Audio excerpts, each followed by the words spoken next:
todos muito bem-vindos a mais uma Soyez tous transmissão les do estudo bienvenus à une Idioma transmission de plus tema geral de la, Gênesis à l'aide suivi pour transformado tous, thème général, a reinar. transformé pour régner. 39 o retorno Message de Jacó 39, a Canaã. le retour de Jacob à Canaan, Leitura da fuite et Bíblia, persécution. Gênesis 39 Lecture de la Bible, Genèse 31, até 1 à 42. 42.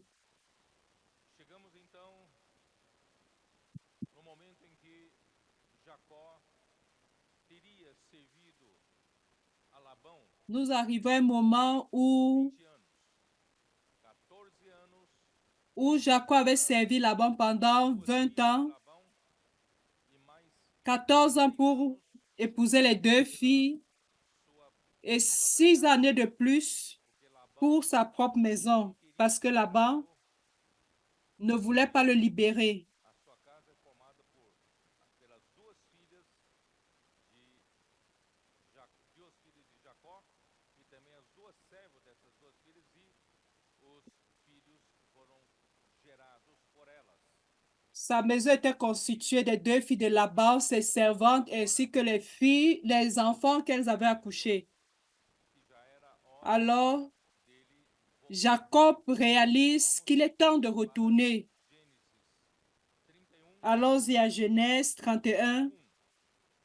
Então verset 1. ouvia Jacó os comentários dos Jacob filhos de Labão, entendit les propos des fils de Laban, qui Jacó disaient, se apossou de Jacob a tudo o pris que era de tout nosso ce qui pai était à e notre que père, era de nosso et c'est pai, avec le aumentou-lhe bien de notre père qu'il esta s'est acquis riqueza. toute cette richesse. Jacó, por sua vez, Jacob reparou que remarqua o aussi le rosto de Labão visage de não Laban, era et mais voici, favorável. il n'était plus envers lui comme auparavant.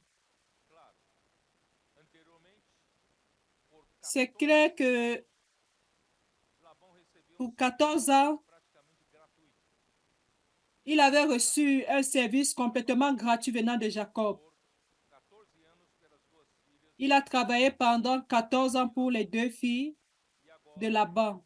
por mais Et 6 maintenant, anos, ele et 6 années de um plus, salário, pediu il para a fixé un Jacó salaire. fixar o salário e Jacó fixou Jacob um fixait le salário salaire. totalmente uma coisa incomum. Mas Et il a fixé un salaire qui n'était pas commun. ele se Mais Dieu l'a tornou béni. um homem muito rico, como está Il devint un descrito homme très riche. no último versículo do capítulo anterior, capítulo Comme il est 30, décrit, versículo comme il est 41. décrit dans le dernier verset du Tornou chapitre 30 de mais Genèse. e mais Cet rico, homme devint teve de plus en plus muitos riche. rebanhos, Il muitas eut du servas, menu muitas bétail en servas, abondance, des camelos e servantes et des jumentos. serviteurs, des chameaux et Não des ânes. praticou nenhum ato de desonestidade.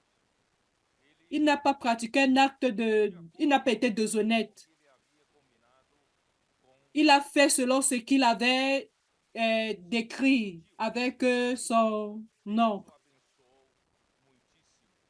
Então ele se tornou um homem muito Cependant, rico Dieu l'a e béni et il Labão était très não riche. tinha intenção de deixar Jacó ir embora, porque Et, Jacó et là-bas, n'avait pas era l'intention de le um laisser homem partir parce que falaz c'était sa e Deus era main-d'œuvre mais la plus moins bem-vinda com chère. Jacó e Et Dieu onde était avec Jacó Jacob. colocava a sua mão, Deus Et fazia où Jacob prosperar mettait la main, tudo, né? Dieu faisait prospérer cela. Labão prosperavam por causa D'où de les affaires Jacó.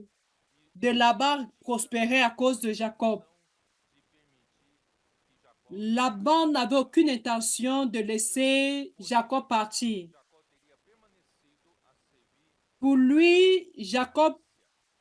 No entanto, devait demeurer à travailler Jacó pour lui. precisava retornar à terra de Canaã. Cependant, Jacob avait besoin de retourner à la terre de Canaan. Pourquoi il devait rentrer? Pourquoi?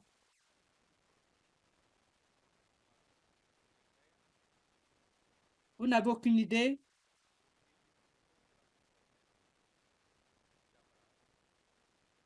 Parce qu'il a lutté pour la promesse d'Abraham, pour la bénédiction que Dieu lui a donné à Abraham et à Isaac.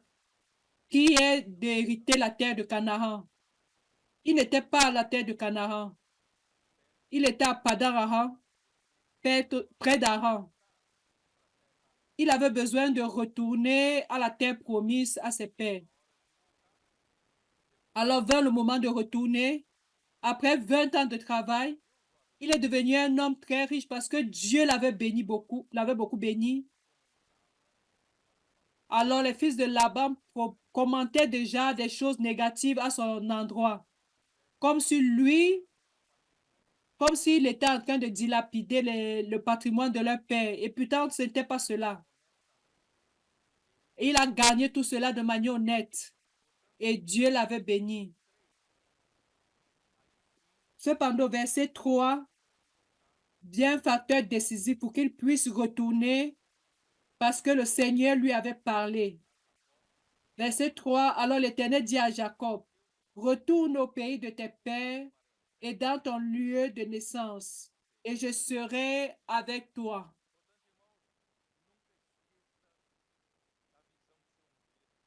Donc, frère, n'oubliez jamais la vision qu'un jour Dieu vous a montrée.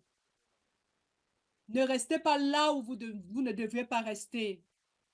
Après un certain temps, si le Seigneur vous dit rentrez, retourne dans ta terre de naissance, au pays de tes pères, et dans ton lieu de naissance, il sera avec toi. Si vous le faites selon la parole du Seigneur et que vous êtes obéis, que le Seigneur sera avec vous. Et tout ce que vous feriez, cela prospérera. Parce que vous l'avez fait selon l'ordre de Dieu. Verset 4. Jacob fit appeler Rachel et Léa qui étaient au champ dans son troupeau. Il leur dit, je vois au... Il a fait appel à Rachel et Léa. Il les a amenés au champ parce que près de la maison de Laban, il ne pouvait pas converser librement avec elle. Il les a amenés jusqu'au champ vers son troupeau où il travaillait. Il leur dit, je vois au visage de votre père qu'il n'est plus envers moi comme auparavant, mais le Dieu de mon père a été avec moi. Je vais répéter. Si vous êtes quelqu'un qui aime la volonté de Dieu, quelqu'un qui a le cœur d'Abraham, un cœur pur, un cœur adéquat, de, de vouloir servir le Dieu qui vous a apparu et que vous aimez ce que Dieu aime, vous aimez le droit d'aînesse. Si vous êtes celui-là aime la bénédiction, l'héritage de la terre promise, soyez sûr que le Seigneur sera avec vous pour toujours. Soyez certain, le Seigneur est avec vous pour toujours. Verset 6. Vous savez vous-même, il dit à Rachel et à Léa, vous savez vous-même que j'ai servi votre Père de tout mon pouvoir.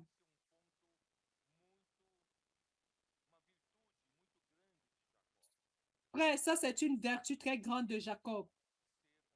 Malgré le fait que son beau-père était un homme qu'il avait trompé plusieurs fois, il était très honnête en ce qui concerne son travail. Il travaillait avec tout son pouvoir, toute sa force. D'où, frère, tout ce que nous allons faire, tout ce que Dieu nous a donné, faisons-le avec toute notre force, même dans votre travail séculier. Peu importe le service de l'Église, faites-le avec toute votre force et vous serez une personne très utile dans la main du Seigneur. Si vous êtes honnête et que vous faites tout avec dévouement, ne soyez pas paresseux. Soyez diligents à écouter la voix du Seigneur, diligents dans la pratique de la parole, diligents pour inculquer la parole pour pouvoir, diligent pour aller dans la rue, prêcher l'évangile, faire le bien et voir, gagner et pouvoir fructifier pour le Seigneur. Faisons les choses avec toute notre force, que ce soit le travail séculier, que ce soit dans notre service au Seigneur. Verset 7. Et votre Père s'est joué de moi.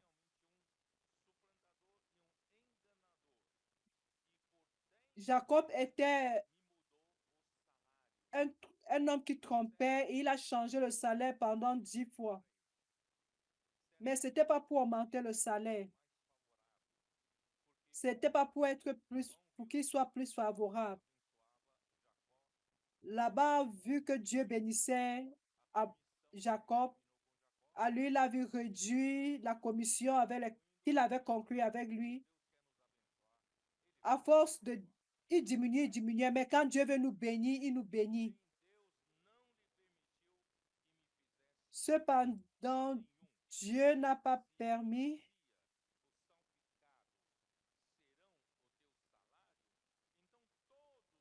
et qu'il disait les rayés seront son salaire.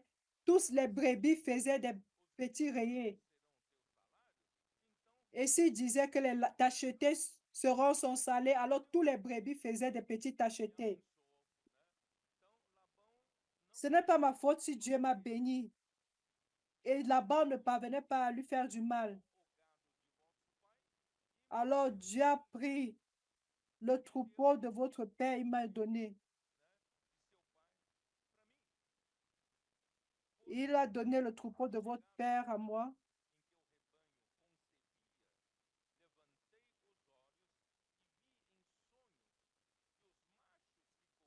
J'ai soulevé les yeux et j'ai vu. Il dit, lève les yeux et regarde. Et l'ange de Dieu me dit en songe.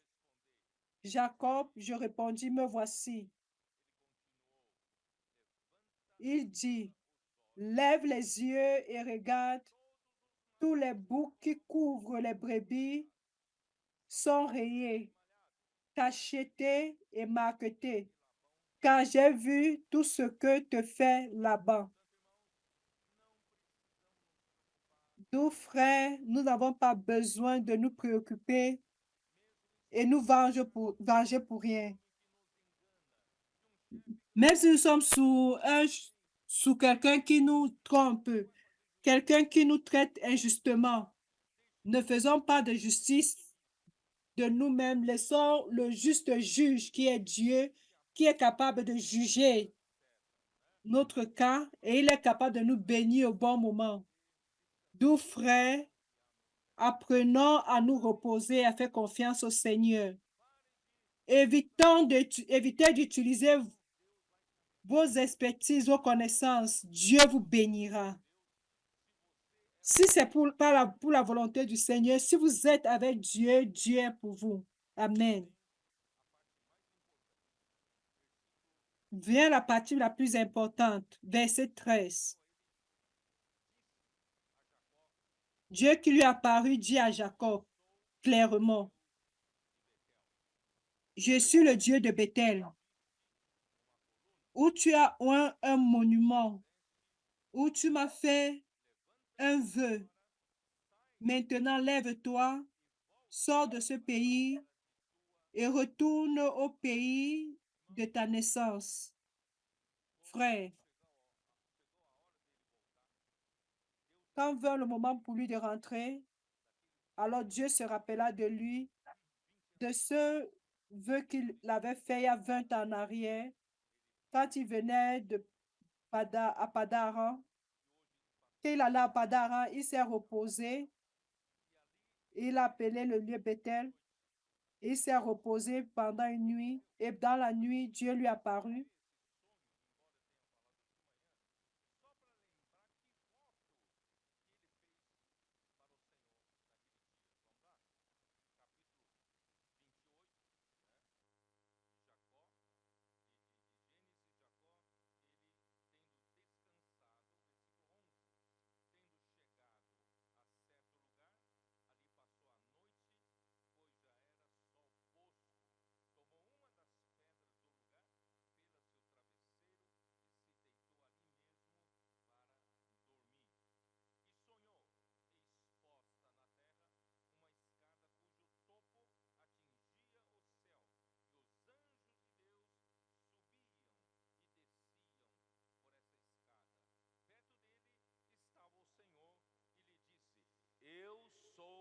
Senhor, Deus de Abraão, teu pai, e Deus de Isaque.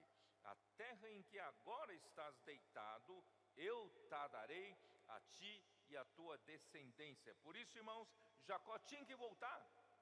Aquela terra foi dada a ele por promessa, porque ele amava o direito de primogenitura, ele amava as promessas que Deus havia dado a Abraão, ele amava a bênção de Abraão, certo? Então, irmãos, ele tinha que voltar. A tua descendência será como pó da terra, estender-te-ás para o ocidente e para o oriente, para o norte e para o sul. Em ti e na tua descendência serão abençoadas todas as famílias da terra. Em outras palavras, você não é para permanecer mais em Padã e Arã, não é mais permanecer para aumentar tuas riquezas.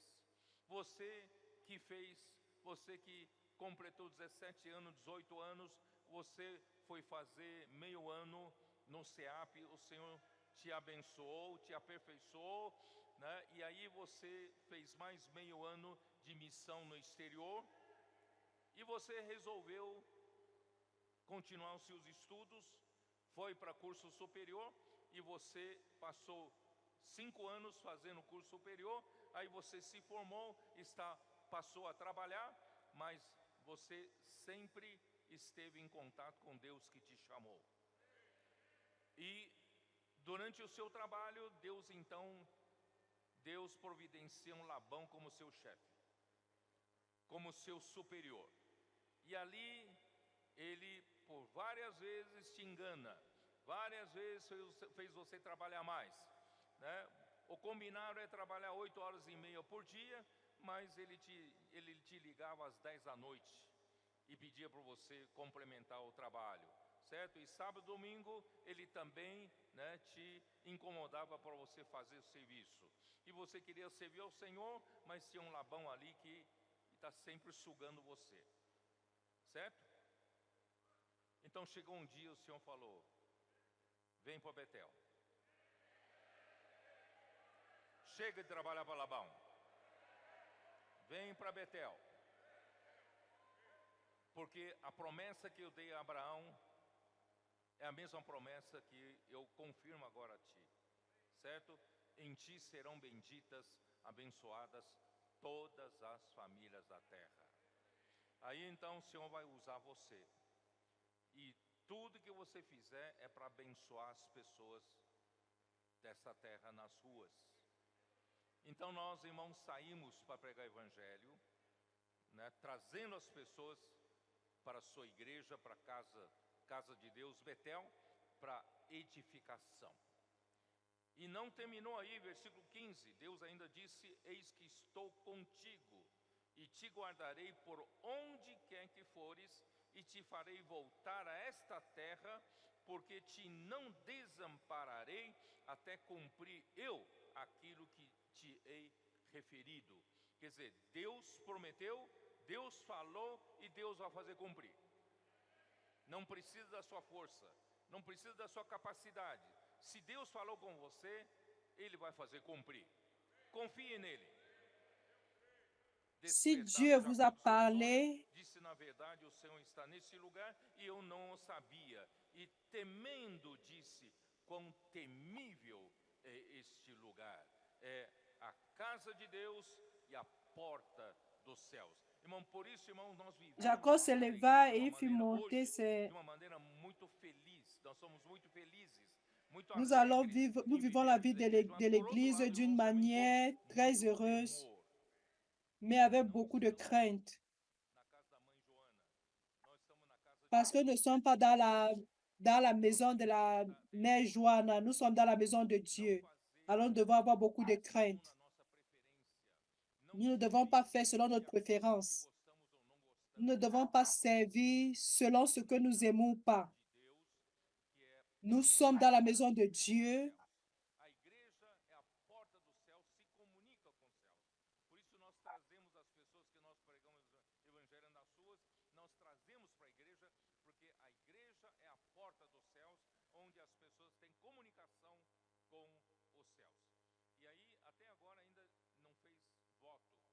Tendo se levantado Jacó cedo de madrugada, tomou a pedra que havia posto por travesseiro e a erigiu com coluna, sobre cujo topo entornou azeite.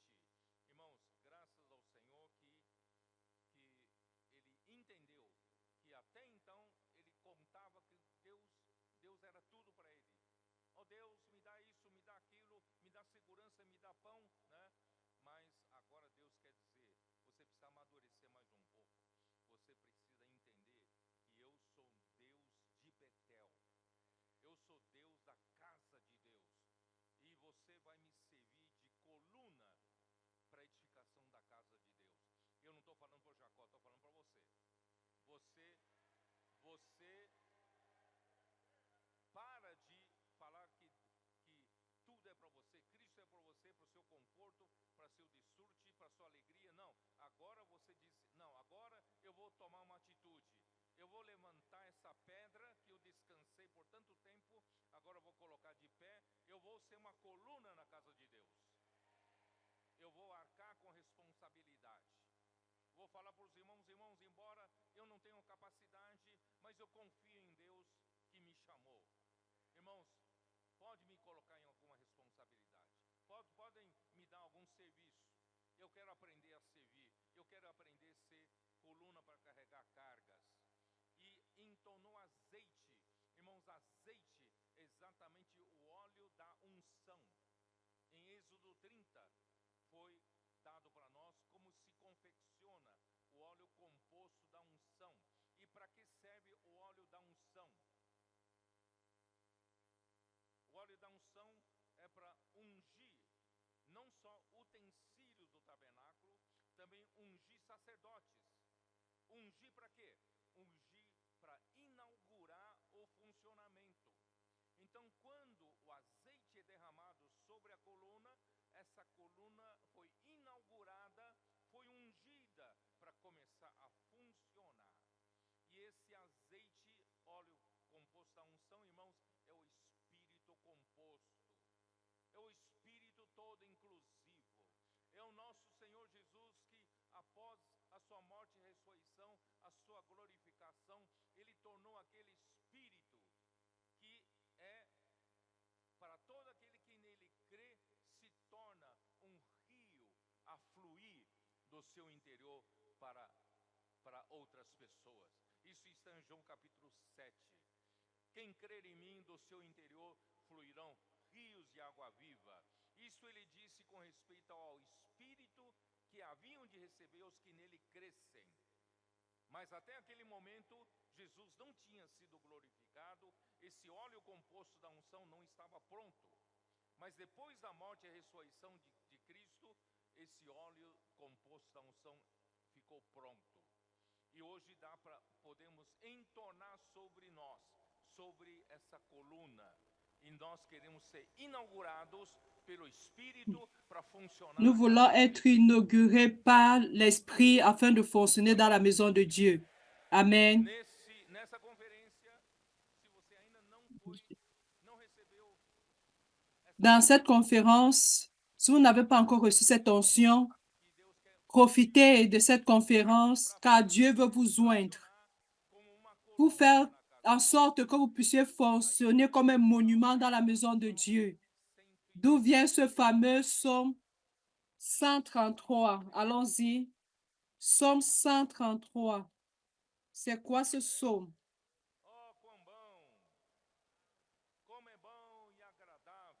Comme il est bon. Comme il est bon. Qu'il est agréable, qu'il est doux pour les frères de demeurer ensemble. C'est la même parole en hébreu. Vivre unis. Si vous ne savez pas comment prononcer, il n'y a pas de problème. Ces deux paroles, ces deux mots ont été utilisés quand Abraham a dit à deux, nous ne pouvons pas vivre ensemble quand nous n'avons pas la même vision. Gloire à Dieu, je crois que tous les miracles qui sont assis ici et ceux qui nous suivent depuis la maison, j'ai la certitude totale que tous nous avons la même vision, Nous avons le même objectif. Nous sommes unis en âme. Nous avons le même sentiment, la même pensée. C'est pourquoi, frère, nous pouvons habiter ensemble. Qu'il est agréable, qu'il est doux, que nous puissions vivre ensemble, que nous vivons unis. C'est comme l'huile précieuse. C'est comme l'huile précieuse qui est répandue sur la tête, descend sur la tête d'Aaron. Elle descend jusqu'à la barbe d'Aaron. Elle ne descend pas seulement jusqu'à la barbe.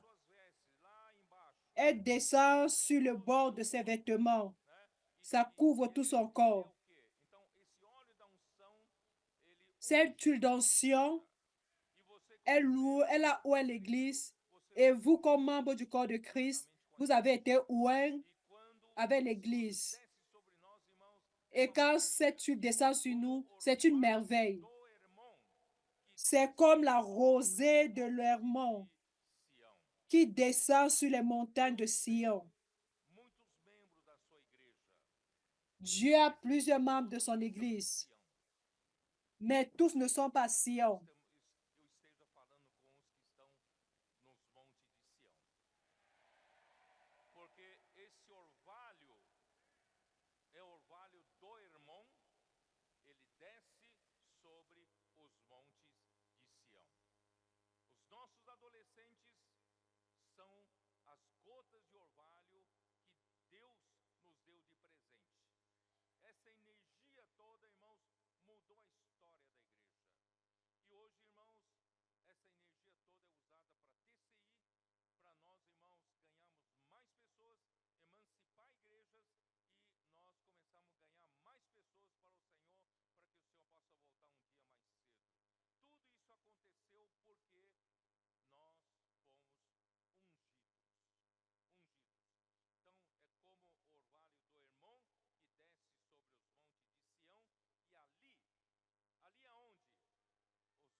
Bien qu'il était très intelligent,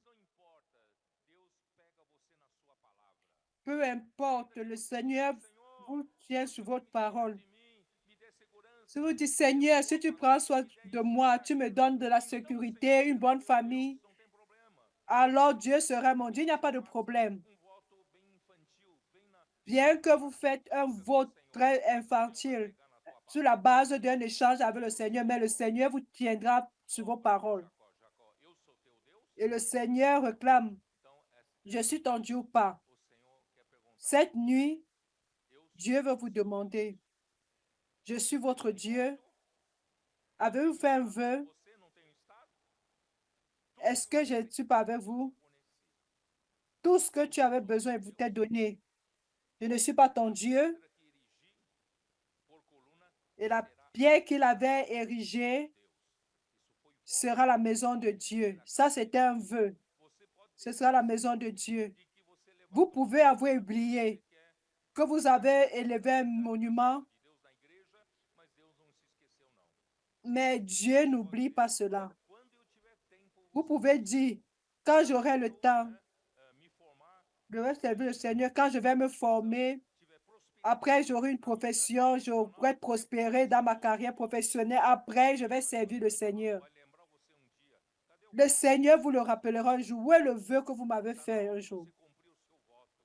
Ça, c'est le moment que vous accomplissez votre vœu. Parce que le monument que vous avez érigé, vous avez promis que ce sera la maison de Dieu. Et maintenant, c'est à votre tour de pouvoir édifier la maison du Seigneur. D'où, frère, nous n'avons pas d'excuses. Nous avons fait un vœu, nous devons accomplir notre vœu. Et tout ce que tu me donnerais, je te donnerai la dîme. Où est-ce que Jacob a donné la dîme? Il a donné pour faire quoi? Mais jusqu'à présent, je n'ai rien vu. Où il était si riche. Il était si riche, mais il a oublié son dîme. Maintenant, le Seigneur est en train de lui réclamer. Alors, tu dois tout donner pour l'éducation de ma maison. Investisseur du royaume, micro-investisseur du royaume. Tout ce que nous avons, tout ce que nous sommes, ça appartient au Seigneur. Allons-y. Nous allons continuer, chapitre 29. Où suis-je? Chapitre 29, chapitre 31. Où suis-je? Verset 14.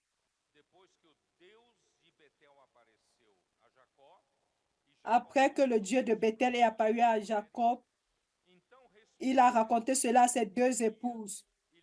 Alors Rachel et Léa répondirent et lui dit, avons-nous encore une part et un héritage dans la maison de notre père? Vous dit, notre père a dépensé tout notre argent. Il ne nous a rien laissé. Verset 15. Ne sommes-nous pas regardés par lui comme des étrangers, puisqu'il nous a vendus et qu'il a mangé notre argent? Comme vous dites, Laban était si Laban qu'il n'a pas seulement trompé Jacob, il a aussi trompé ses deux filles.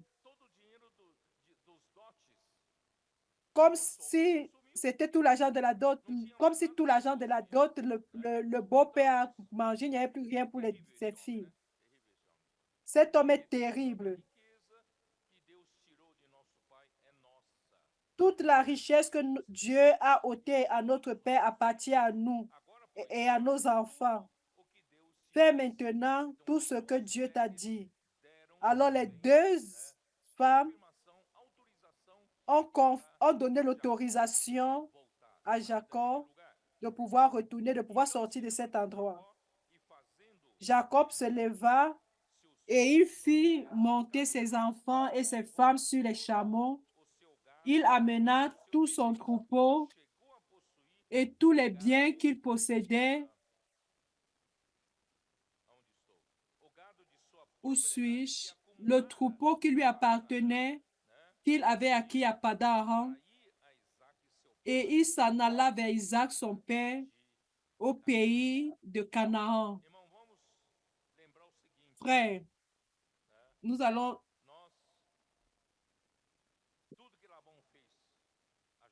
Tout ce que Laban a fait à Jacob, nous n'allons pas jamais réclamer des circonstances. Bien que vous pensiez que l'on vous a porté injustice, Dieu sait tout. D'où, frère, même sur le plan séculier, ne sentez pas que votre patron vous a porté injustice.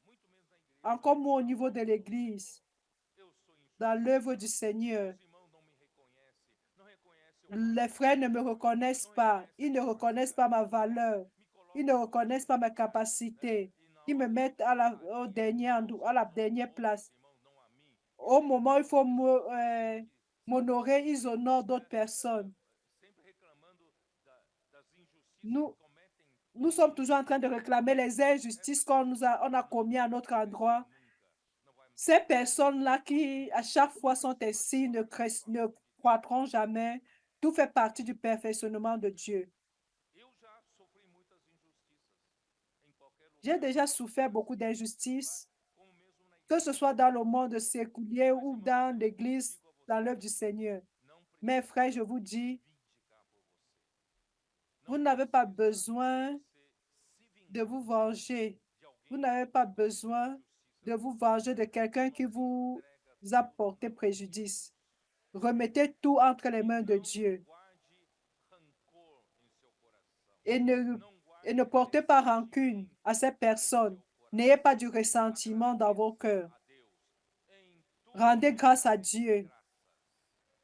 En toutes choses, rendez grâce. Rendez grâce. Dis Seigneur, merci. Même pour ces injustices que je pense que qu'ils sont, le Seigneur sait, le Seigneur veut me transformer, faire de moi une personne utile dans ses mains. Je suis entre tes mains afin que le Seigneur me mette, que je vais être transformé, je vais être formé selon la manière dont Dieu veut. Amen. Seigneur Jésus. Alors que ceci passait là-bas, Jacob avait la présence du Seigneur, était avec le Seigneur était avec lui et il disait, savez-vous que Dieu parlait avec Jacob? Pour qu'il puisse vivre tout ce temps, certainement Dieu était avec lui et parlait avec lui. Durant tout le temps qu'il était sous la main oppressive de Laban,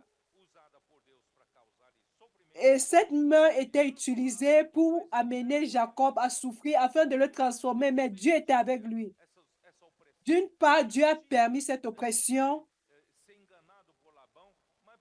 a permis qu'il soit trompé par Laban. Mais quelques pays avaient un avantage. Mais quel était cet avantage? Mais Dieu était avec lui. Ou vous préférez chaque fois vous plaindre car Dieu est avec vous. Alors cessez de vous plaindre. Cessons de nous plaindre. Cessons de porter rancune. Car tout cela amènera plusieurs à mourir.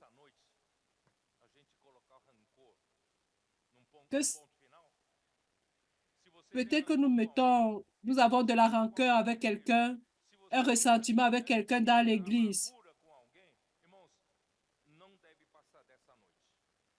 Nous ne devons pas, si nous avons ce cœur-là, que cela ne traverse pas cette nuit. Faisons confiance au Dieu qui est avec nous. Il sait toutes choses.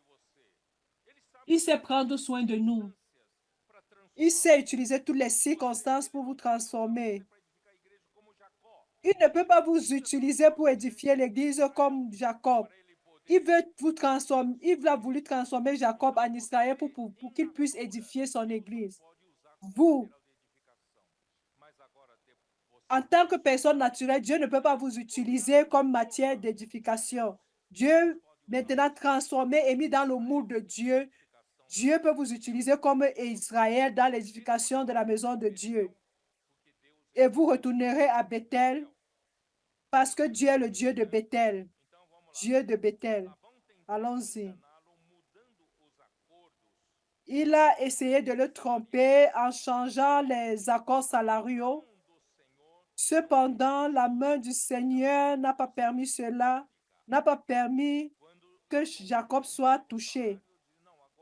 Quand Jacob changeait le salaire, Il dit que c'est seulement les rayés qui seront ton salaire, les autres non.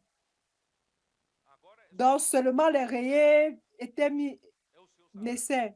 Aí tudo estava manchado.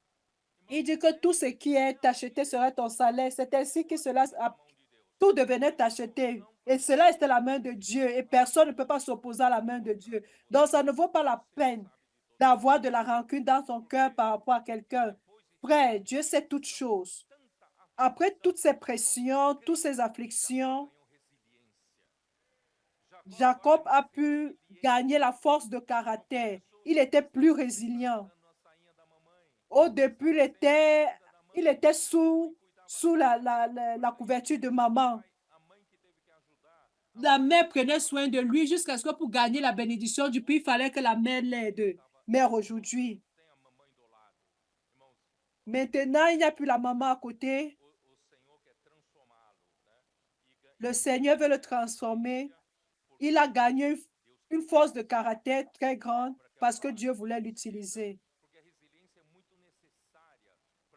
Parce que la résilience est très nécessaire pour que le Dieu nous utilise, pour que Dieu utilise l'homme, pour que la volonté de Dieu s'accomplisse. Croyez en cela. Dieu a pris dans le troupeau de Laban, il a donné à Jacob. J'ai déjà parlé de ça.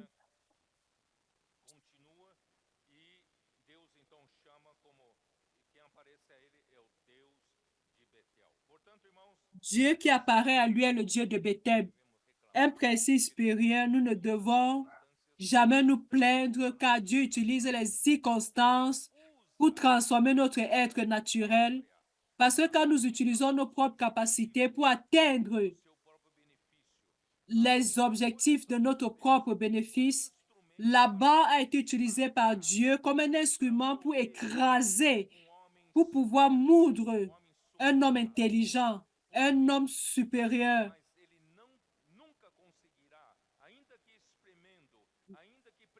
Bien qu'il était oppressé, il ne devait pas nuire à celui que Dieu a choisi pour faire sa volonté. Frère, personne ne te nuira. Si tu es quelqu'un que Dieu a choisi pour faire sa volonté, vous pouvez passer par la souffrance, vous pouvez passer par des afflictions, mais soyez certains que personne ne vous nuira, ne vous nuira.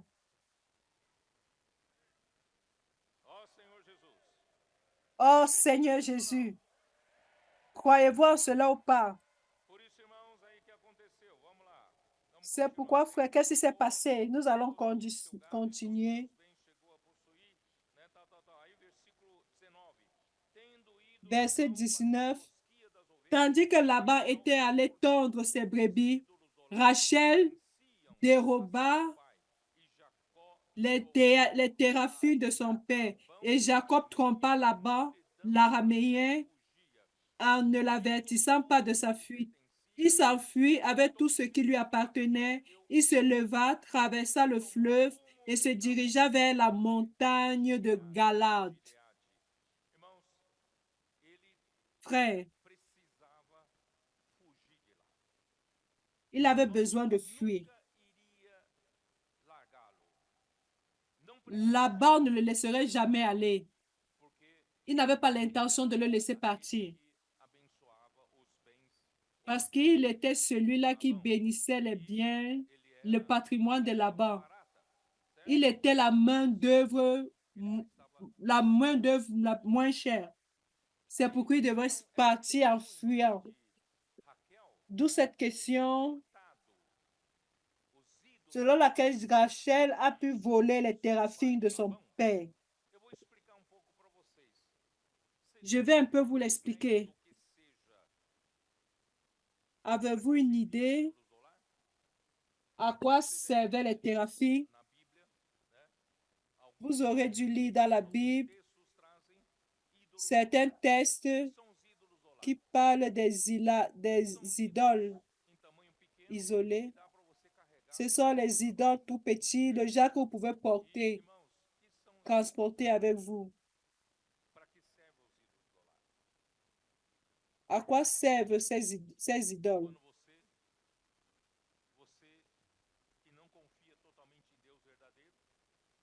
Quand vous ne croyez pas au Dieu, au véritable Dieu complètement, dans certaines situations difficiles, presque impossibles,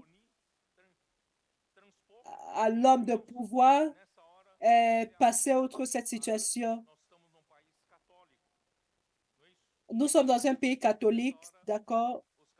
À ce moment, les catholiques maintenant prient qui? Un saint protecteur de ceci, un saint protecteur de cela, patron de ceci. Ce n'est pas ça. Ça, ce sont les idoles. Vous ne croyez pas au Dieu véritable et vous avez besoin d'amener avec vous cela afin que quand vous avez un problème que vous ne parvenez pas à surpasser, au lieu de vous confier en Dieu, vous vous confiez dans ces idoles-là, croyant par rapport à ce que cela peut vous appeler. Alors Rachel a volé cela parce qu'elle croyait pouvoir utiliser ça au milieu des disputes familiaux. Qui sait, peut-être ces idoles qu'elle avait transportées devaient l'aider. Frère, le Seigneur ne tolère pas l'idolâtrie. Fuyons, fuyons des idolâtries. Car Dieu, et faisons confiance en Dieu, car Dieu est capable de tout. C'est lui qui a guéri la stérilité de Sarah. C'est lui qui a guéri la stérilité de Rebecca. Il a aussi donné un fils à Rachel qui n'avait donné pas des enfants. Faites confiance en Dieu. N'allez pas, ne poursuivez pas les amulettes. Ne suivez pas autre chose. Ne suivez pas cette autre chose qui ne sont que des faux dieux. Qui a des choses malignes derrière. Ne nous confions pas aux forces surnaturelles du mal. Croyons en Dieu. 1 Corinthiens 10, 14. Oh Seigneur Jésus.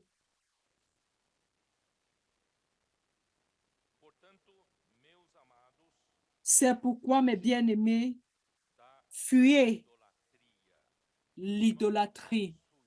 Frère, fuyons l'idolâtrie.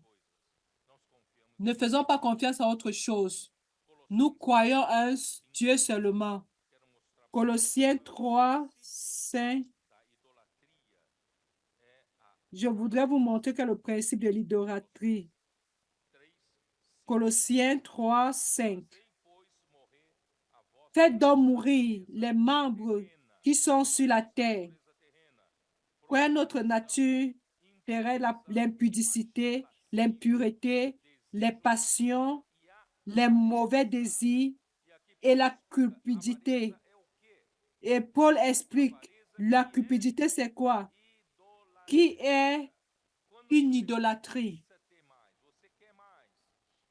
Quand vous voulez davantage, encore plus, vous voulez plus que le voisin, plus que l'autre.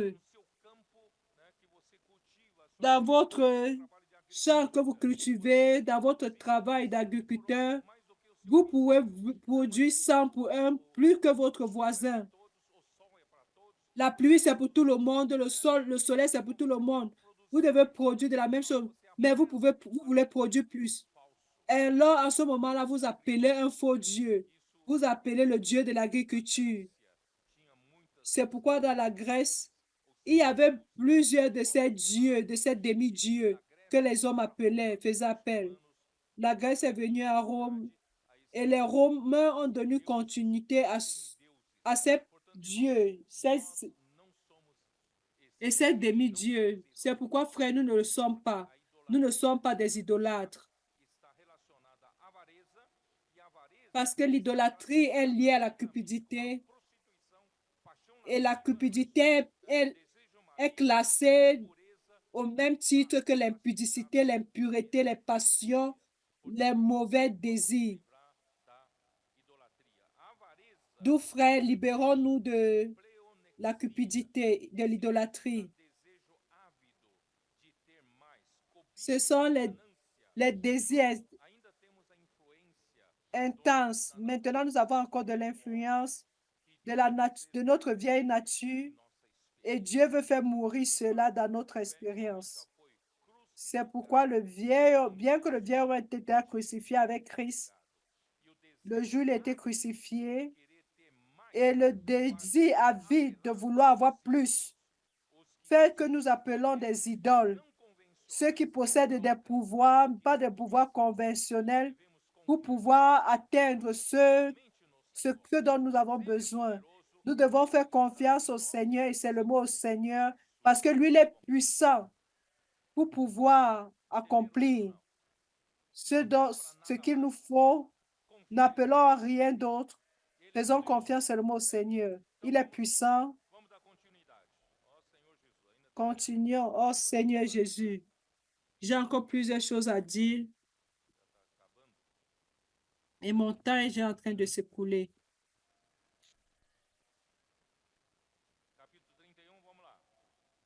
Chapitre 31, verset 22. Le troisième jour, Laban a été avisé que Jacob allait s'enfuir. Il prit avec lui ses frères, le poursuivit 7 journées de marche et l'atteignit à la montagne de Galahad. Où se trouve Galahad? C'est une ancienne région montagneuse à l'est du fleuve Jourdain qui correspond aujourd'hui au nord-ouest de la Jordanie. À l'est du Jourdain, pendant la nuit,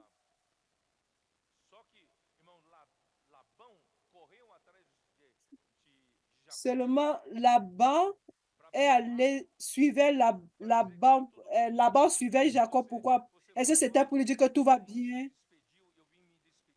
Tu es parti sans me dire au revoir, je viens te dire au revoir. Il allait pour faire quoi? Qui sait? Peut-être il voulait récupérer tout le patrimoine de Jacob ou même être capable de le tuer et il a pris ses frères pour ça. Sur le chemin, verset 24, mais Dieu apparut la nuit en songe à Laban l'araméen et lui dit, garde-toi de parler à Jacob, ni en bien ni en mal.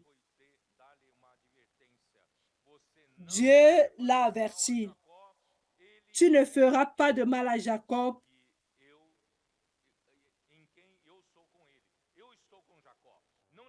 Il est l'homme avec qui je suis. Je suis avec Jacob. Tu ne lui fais pas de mal. D'où frère, restez tranquille. Même s'il vient une situation, Dieu te gardera. Si vous êtes celui-là qui cherche la volonté de Dieu, même Jacob qui respirait des menaces, mais Dieu apparut. Laban atteignit donc Jacob. Jacob avait dressé sa tente sur la montagne. Laban dressa aussi la sienne avec ses frères sur la montagne de Galahad. Alors Laban dit à Jacob, qu'as-tu fait? Pourquoi m'as-tu trompé et amènes-tu mes filles comme des captifs par l'épée? Pourquoi as-tu pris la fuite en cachette? M'as-tu trompé et ne m'as-tu point averti?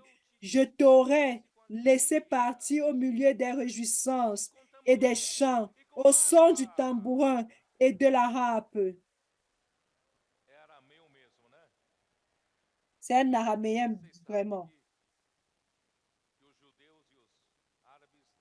Vous savez que les Juifs et les Arabes sont descendants d'Araméens.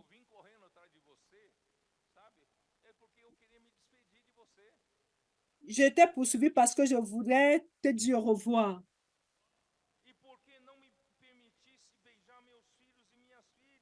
Pourquoi tu ne m'as pas permis de pouvoir embrasser mes fils et mes filles? Pourquoi m'as-tu trompé?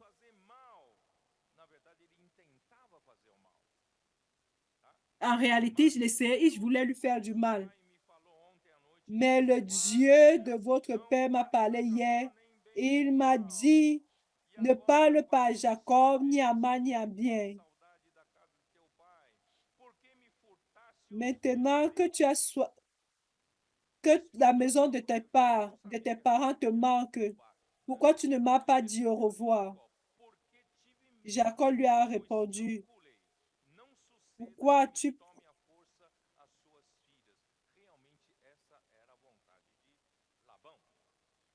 Maintenant, ceci était la volonté de Laban. Pourquoi as-tu pris la fuite en cachette? M'as-tu trompé? Tu ne m'as pas permis d'avancer, mais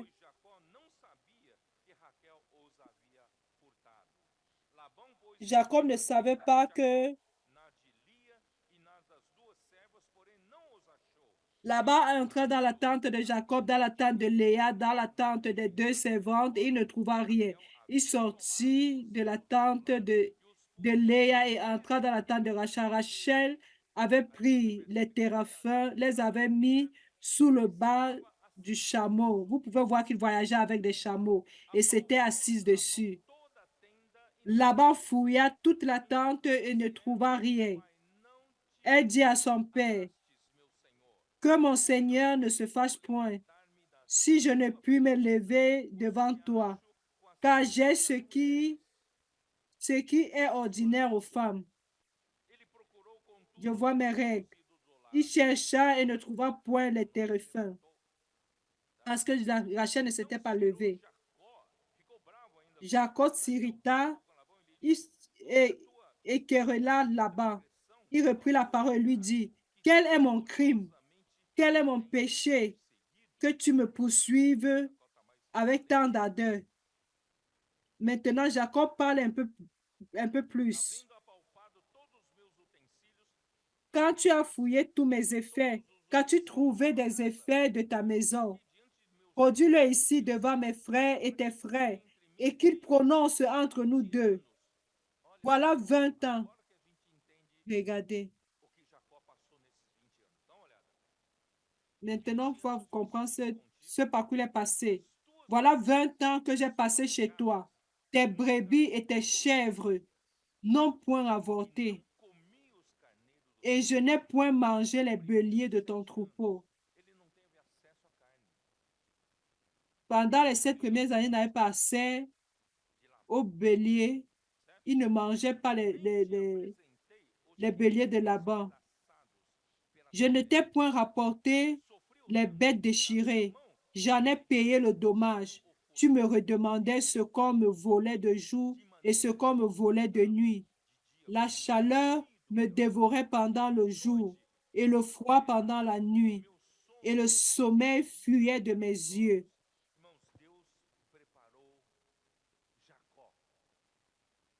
Frère, Dieu a préparé Jacob comme il est en train de vous préparer pour faire le comportage, pour prendre soin des gens. Nous allons prendre soin de manière sérieuse. Prenons soin du troupeau qui nous a été donné. Chaque personne que le Seigneur nous donne, prenons soin avec responsabilité. Que ce soit pendant la chaleur du jour ou le froid de la nuit, même si nous ne parvenons pas à dormir, vous savez que quelqu'un qui est nouveau-né à la maison, le couple ne parvient pas à bien dormir. Parce que chaque 3 ou 4 heures, parfois même moins, il faut se reposer, il faut se lever, changer les couches, donner à téter. Et à un moment, la mère ne supporte plus. Le mari doit aussi aider. Ou vous n'aidez pas. Les maris qui sont ici aident ou pas. Vous devez aider. Vous savez changer les couches ou pas, les maris. Vous devez apprendre à changer les couches. Nous devons apprendre à prendre soin. Et le Seigneur utilisera cela pour prendre soin de l'Église, pour prendre soin du troupeau de Dieu, prendre soin des gens qui viennent dans l'Église. Nous devons les amener à être matures en Christ. Très bien.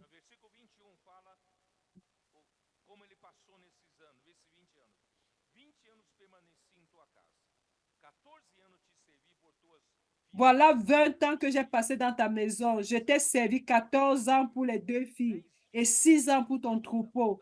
Et tu as changé 10 fois mon salaire. Il a changé 10 fois, mais Dieu le bénissait. Si je n'eusse pas eu pour moi le Dieu de mon père, le Dieu d'Abraham, celui que craint Abraham, tu m'aurais maintenant renvoyé à vide. Mais c'est ce que Laban voulait. Dieu a vu ma souffrance et le travail de mes mains, et hier, il a prononcé son jugement. C'est pourquoi, frère, si vous êtes celui-là qui aimait ce que Dieu aime, vous avez été choisi pour faire la volonté de Dieu. Vous n'avez pas besoin de lutter pour vous. Dieu lutte pour vous. Dieu prend soin de vous. Laban répondit et dit à Jacob, ces filles sont mes filles, ces enfants sont mes enfants, ce troupeau est mon troupeau, et tout ce que tu vois à moi. Et, et que puis-je faire aujourd'hui pour mes filles ou pour leurs enfants qu'elles ont mis au monde? Il continue pour vouloir dire que tout lui appartient, quoi. Viens, faisons alliance, moi et toi, et que cela serve de témoignage entre moi et toi. Jacob prit une pierre et il adressa pour monument. Jacob dit à ses frères, ramassez des pierres. Il prit des pierres et il fit un monceau et ils mangèrent là sur le monceau. Laban l'appela Jégar Sahadouta et Jacob l'appela Galette. Laban dit, que ce monceau serve aujourd'hui de témoignage entre moi et toi. C'est pourquoi on lui a donné le nom de Galette. On l'appelle aussi Mispa, parce que Laban dit que l'Éternel veille sur toi et sur moi, et quand nous serons l'un et l'autre perdus de vue. Si tu maltraites mes filles et si tu prends encore d'autres femmes, ce n'est pas un homme qui sera avec nous. Prends-y garde, c'est Dieu qui sera témoin entre moi et toi. Laban dit à Jacob, voici ce monceau et voici ce monument que j'ai élevé entre moi et toi. Que ce monceau soit témoin et que ce monument soit témoin, que je n'irai point vers toi au-delà de ce monceau et que tu ne viendras point vers moi au-delà de ce monceau et de ce monument pour agir méchamment. Je ne sais pas si vous avez compris. Que ce monceau, c'était un témoignage, un témoin qu'à partir de ce point, jusqu'à la terre de Laban, si Jacob sort de ce point pour la maison de ses parents, Laban ne pourra pas traverser pour lui faire du mal ou pour le maltraiter. Ça, c'était l'accord. Et pour Jacob également, il ne pourra pas dépasser ce point pour faire du mal à Laban. Regardez l'accord qu'ils ont fait. C'est pourquoi, frère, le verset 23, que le Dieu d'Abraham et de Nacor, que le Dieu de leur père soit juge entre nous. Jacob jura par celui qui craignait Isaac. Maintenant, Laban a reconnu qu'il avait un Dieu véritable, Dieu d'Abraham, de Nachor. Il a reconnu ce Dieu véritable. Jacob offrit un sacrifice sur la montagne et il invita ses frères à manger. Ils mangeaient donc et passèrent la nuit sur la montagne. Laban se leva de bon matin, baisa ses fils et ses filles et les bénit. Ensuite, il partit pour retourner dans sa demeure. Il n'a fait aucun mal, il n'a pu faire aucun mal à Jacob. C'est pourquoi, frère,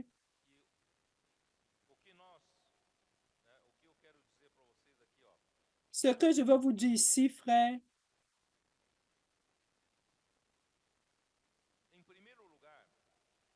en premier lieu, nous voyons que Jacob, bien qu'il était un supplantateur, il avait plus craigné Dieu.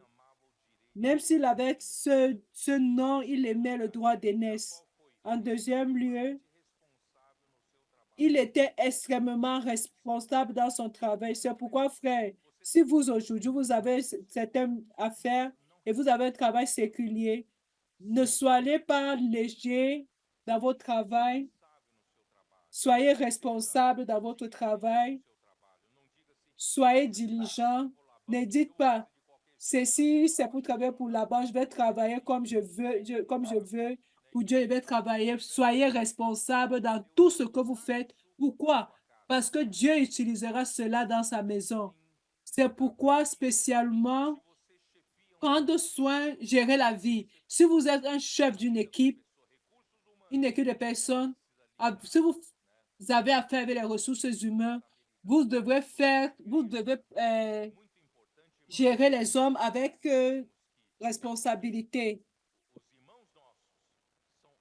Parce que nous savons que nos frères sont le troupeau que Dieu nous a confié. Et nous devons prendre soin avec tous les soins nécessaires, tout l'amour, les perfectionner les uns les autres. Comme l'apôtre Paul dit, je n'ai pas été fatigué. Ça, c'est ce cœur que nous devons avoir. Mais avant cela, Dieu a besoin de nous former durant notre quotidien. Nous devons être préparés pour prendre soin des vies humaines, jusqu'à sacrifier même nos heures de repos, être zélés pour ceux que le Seigneur nous a donnés pour prendre soin d'eux. C'est pourquoi l'apôtre Paul a passé 3 ans à Éphèse. Il a dit aux anciens de l'Église,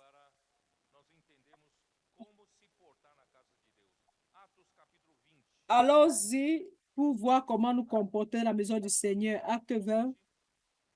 Acte chapitre 20, verset 18 et ainsi de suite.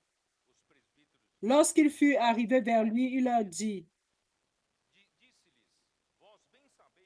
vous savez de quelle manière, depuis le premier jour où je suis entré en Asie, je me suis sans cesse conduit avec vous. Ça, c'est notre modèle. C'est ainsi que nous devons nous conduire dans l'Église. Servant le Seigneur en toute humilité. Nous ne devons pas être arrogants, frères, orgueilleux. Avec la plus grande responsabilité que Dieu vous a donnée, ce n'est pas miséricorde. Pouvoir servir le Seigneur, c'est un honneur, c'est un privilège. Ce n'est pas pour notre arrogance, ce n'est pas pour élever notre orgueil. C'est pourquoi nous devons servir le Seigneur. Nous devons servir le Seigneur jusqu'à la fin de notre vie avec humilité, avec l'âme et au milieu des épreuves que me suscitaient les embûches des Juifs. Frères, servir les frères, c'est avec l'âme. Pleurer pour les frères. Vous savez que je n'ai rien caché de ce qui vous était utile. Profitons de chaque moment pour parler de la parole qui édifie. Ne perdons plus le temps pour des jeux, pour des paroles qui n'édifient personne. Nous allons profitons du temps pour pouvoir ruminer la parole, nous aider les uns les autres. Tout ce qui est utile, nous allons profiter du temps pour pouvoir annoncer l'un à l'autre. Et que je n'ai pas craint de vous prêcher et de vous enseigner publiquement et dans les maisons, annonçant aux Juifs et aux Grecs la repentance envers Dieu et la foi en notre Seigneur Jésus-Christ. Et maintenant, voici, lié par l'Esprit, je vais à Jérusalem, ne sachant pas ce qui m'y arrivera. Seulement, de ville en ville, l'Esprit Saint m'avertit que des liens et des tribulations m'attendent. Frère, Paul a souffert tout cela à cause de l'Église. Mais, bien il était très utile d'entre les mains du Seigneur, il a dit ceci. Mais je ne fais pour moi-même aucun cas de ma vie, comme si elle m'était précieuse. Ça, c'est mon modèle, frère. Je suis le Seigneur en ayant ceci comme un exemple. Ma vie n'est pas pour m'enrichir, pas pour rechercher une position sociale. ou religieux, c'est pour servir le Seigneur. para mim mesmo. Ma vie n'est pas précieuse pour moi-même, mais elle est précieuse pour servir le Seigneur. E o ministério que recebi do Senhor Jesus para testemunhar Comme si elle m'était précieuse, pourvu que j'accomplisse ma course avec joie et le ministère que j'ai reçu du Seigneur Jésus d'annoncer la bonne nouvelle de la grâce. Et maintenant, voici, je sais que vous ne verrez plus mon visage, vous tous au milieu desquels j'ai passé en prêchant le royaume de Dieu. 22. Allons-y à 2 Corinthiens, Havia os verset. judaizantes que faziam Paulo sofrer. Perseguiam a Paulo, falando mentiras, né? Falando, dando palavras de calúnia, difamação. Il donnait, il insultait Paul. As igrejas que Paulo cuidava, que Paulo era Il dit aux églises que Paul, il disait que Paul était un faux apôtre, un apôtre de eles eram superiores a Paulo. Então Paulo ceux qui venaient de Jérusalem étaient supérieurs à Paul. também eu Sont-ils hébreux? são israelitas Moi aussi. também eu Sont-ils israélites? Moi aussi. Sont-ils de la postérité d'Abraham? Moi aussi. falo como forte, Sont-ils des ministres de Christ? Je parle en homme qui extravague. muito mais. Je le suis plus encore, par le travail bien plus, par les coups bien plus, par les emprisonnements bien plus, souvent en danger de mort. 5 fois j'ai reçu des Juifs, 40 coups, moins 1. 3 fois j'ai été battu de verge. 1 fois j'ai été lapidé. 3 fois j'ai fait naufrage. J'ai passé un jour et une nuit dans l'abîme. Fréquemment en voyage, j'ai été en péril sur les fleuves, en péril de la part des brigands, en péril de la part de ceux de ma nation, en péril de la part des païens, en péril dans les villes, en péril dans les déserts, en péril sur la mer, en péril parmi les faux frères. J'ai été dans le travail et dans la peine, exposé à de nombreuses veilles, à la faim et à la soif, à des jeûnes multipliés, au froid et à la nudité. Et sans parler d'autre chose, je suis assiégé chaque jour par les soucis que me donnent toutes les églises. Les faux apôtres n'ont pas cette préoccupation. Ils veulent seulement gagner des disciples. Si les frères vont dans le monde, s'ils vont sur le chemin, le mauvais chemin, ils n'ont pas besoin. Ce sont les mercenaires. Ils abandonnent les brebis. Mais nous, non. Nous sommes les pasteurs, nous sommes les bergers, nous nous préoccupons de toutes les églises. Qui est faible, que je ne sois faible. Qui vient tomber, que je ne brûle. S'il faut se glorifier, c'est de ma faiblesse que je me glorifierai. Oh Seigneur Jésus. Frère, tous ceux qui réellement veulent servir le Seigneur doivent être préparés à souffrir par amour pour le Seigneur. Êtes-vous disposés? Souffrir par amour pour les gens, souffrir par amour pour l'édification de l'Église. Pas seulement un amour pour sa célébrité, pour la grandiosité de ton œuvre. Souffrir pour les gens, souffrir pour l'édification de l'Église. C'est pourquoi Dieu permet les situations de pression, de souffrance pour notre transformation, afin que nous puissions acquérir une force de caractère pour son œuvre. Nous ne désistons pas avec des résistances. Le frère donc a cela, un livre écrit qui dit, dans le titre est Résilience. Il était préparé par Dieu pour être résilient pour l'œuvre du Seigneur. Il a souffert l'opposition, il a souffert. Même ses propres coopérateurs ne le comprenaient pas. Il parlait mal de lui, mais grâce à Dieu, cet homme a été résilient jusqu'à la fin de son ministère. Et Dieu veut nous préparer pour cette résilience. Êtes-vous disposé à être préparé? Que ce soit les colporteurs qui travaillent pour prêcher l'évangile, vous devez être prêts pour affronter la chaleur du jour et le froid de la nuit. Même ceux qui ont opté pour pour travailler, le Seigneur vous prépare certains là-bas pour vous perfectionner, vous transformer, pour enfin vous utiliser dans l'œuvre du Seigneur. Dieu nous discipline pour nous. Et cela à Hébreux 10, verset 2, afin de faire de nous des participants de sa sainteté. Et la souffrance vaut la peine. Nous gagnerons davantage la nature sainte de Dieu. Jacques 1.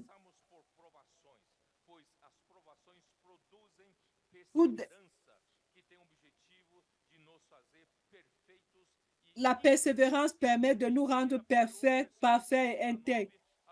1 Pierre 1, 6 à 9. Les épreuves, c'est pour confirmer les valeurs de notre foi, afin que nous puissions être sauvés. Quand nous sommes sauvés au niveau de l'âme, nous avons le salut complet de Dieu.